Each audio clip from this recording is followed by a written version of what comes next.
6 जून 2026 दिल्ली का जंतर मंतर, क्या यह जगह फिर एक बार देश की सत्ता को आईना दिखाने वाली है?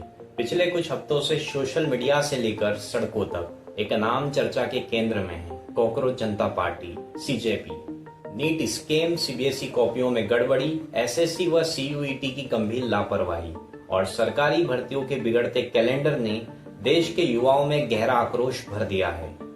और इसी आक्रोश के बीच सीजेपी का 6 जून का प्रदर्शन केवल एक धरना नहीं, बल्कि सिस्टम से लड़ रहे युवाओं की एक बड़ी ललकार माना जा रहा है। अब सवाल यह है कि इस पार्टी का जन्म आखिर हुआ कैसे?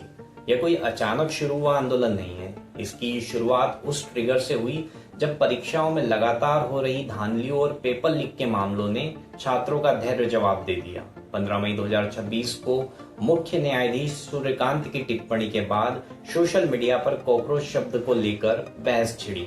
उसने धीरे धीरे एक आंदोलन का रूप ले लिया। बोस्टन यूनिवर्सिटी के छात्र अभिजीत दीपके ने व्यंग में जिस कॉकरोच जनता पार्टी सीजेपी का सोशल मीडिया पर पेज बनाया, वो महज 72 घंटे में करोड़ों युवाओं की हताशा का प्रतीक बन गया। युवाओं ने महसूस किया कि उनके पास डिग्रियां तो है, लेकिन ना तो प्रैक्टिकल नॉलेज है और ना ही रोजगार की गारंटी।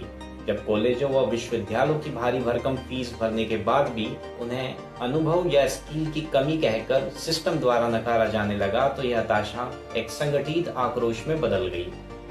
क्योंकि समस्या बहुत गहरी है। हर साल 3 से 4 करोड़ युवा नौकरियों के लिए तैयार होते हैं, लेकिन सिस्टम की लापरवाही से युवाओं के सपने व आशाएं बार बार टूट रही है।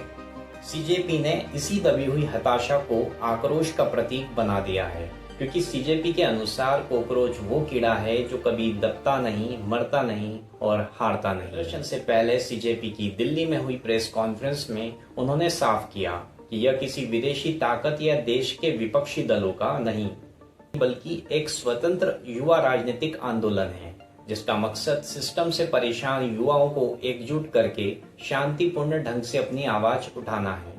हालांकि उन्होंने इस प्रदर्शन में शामिल होने के लिए विपक्ष व सत्ता पक्ष दोनों ही गुटों को आमंत्रित किया है।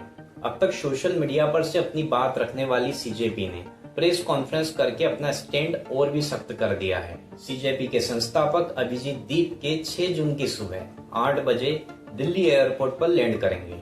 वहां से अपने समर्थकों के साथ, जिसमें मुख्य समर्थक सोनम वांगचुक भी शामिल है, सीधे संसद भवन रोड पुलिस स्टेशन जाकर जंतर मंतर पर शांतिपूर्ण प्रदर्शन की अनुमति मांगेंगे। अनुमति मिलने के बाद पुलिस प्रशासन द्वारा दिए गए समय पर जंतर मंतर पर प्रदर्शन किया जाएगा। इस सबसे प्रमुख मांग केंद्रीय मंत्री धर्मेंद्र प्रधान का इस्तीफा है, क्योंकि उनका तर्क है कि हालिया पेपर लीक और अनियमितताओं के लिए वे सीधे जिम्मेदार हैं। पार्टी ने सिस्टम में नॉन अकाउंटेबिलिटी के कल्चर पर प्रहार किया, जहां गलतियां करने वालों पर कोई ठोस कार्रवाई नहीं होती और न ही वे जनता के प्रति जवाबदेह होते हैं। उन्होंने यह भी कहा कि केवल चंद अधिकारियों का ट्रांसफर करना या कुछ कर्मचारियों पर कार्रवाई करना कोई समाधान नहीं है। युवाओं का भविष्य सिस्टम के गैर जिम्मेदाराना रवैये से तय नहीं होगा। युवाओं को अपने देश व स्वयं के स्वर्णिम भविष्य के लिए खुद आगे आकर सिस्टम से लड़ना होगा। उन्होंने सरकार को चेतावनी दी है, यदि उन्हें गिरफ्तार किया जाता है तो भी यह आंदोलन रुकेगा नहीं, क्योंकि यह किसी एक व्यक्ति की नहीं बल्कि पूरी पीढ़ी की लड़ाई है। इस आक्रोश के पीछे का कारण केवल एक घटना नहीं है। नीट, सीबीएसई, सीयूईटी और एसएससी जैसी प्रतिष्ठित संस्थाओं द्वारा लगातार हो रही गड़बड़ियां युवाओं के भविष्य के साथ सीधा खिलवाड़ है। देश के करोड़ों छात्र जो सरकारी परीक्षाओं की तैयारी कर रहे हैं, वे सिस्टम से बुरी तरह पीड़ित है। नीट यूजी 2026 पेपर लीक के बाद परीक्षा रद्द हुई, सीबीएसई में ऑन स्क्रीन मार्किंग फेल हुई, सीयूईटी में टेक्निकल गड़बड़ियां और एसएससी भर्ती का कैलेंडर बर्बाद। ये सब सिस्टेमेटिक ब्रेकडाउन के उदाहरण हैं। ये बात गौर करने वाली है कि जब सरकारी दफ्तरों में पद खाली हो, परीक्षाएं समय पर ना हो और युवाओं के पास केवल कागजी डिग्रियां रह जाए, तो उसका परिणाम ऐसा ही होता है। सीजेपी इसी दबी हुई हताशा को एक नाम, एक प्रतीक और एक मंच देने के इरादे से खड़ी हुई है।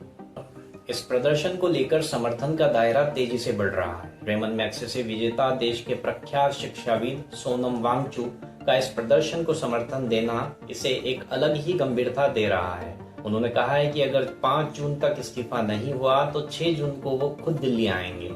अगर हम मीडिया के नजरिए की बात करें तो भारतीय मीडिया इस पर बटा हुआ है।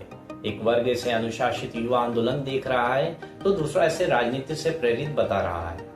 वहीं विदेशी मीडिया और अंतर्राष्ट्रीय थिंक टैंक्स इसे जेनजी द्वारा की जा रही एक नई तरह की लोकतांत्रिक मांग के रूप में देख रहे हैं। सरकारी खेमे और एजेंसियों का रुख फिलहाल काफी सख्त है, लेकिन सवाल ये है कि क्या दमन से युवाओं के इस बढ़ते आक्रोश को दबाया जा सकता है या ये आग और फैलेगी। और हाँ, अगर आप इस तरह के ज्वलंत मुद्दों पर निष्पक्ष विश्लेषण चाहते हैं तो चैनल को सब्सक्राइब जरूर करें। मिलते हैं अगली वीडियो में, तब तक के लिए धन्यवाद। जय हिंद, वंदे मातरम।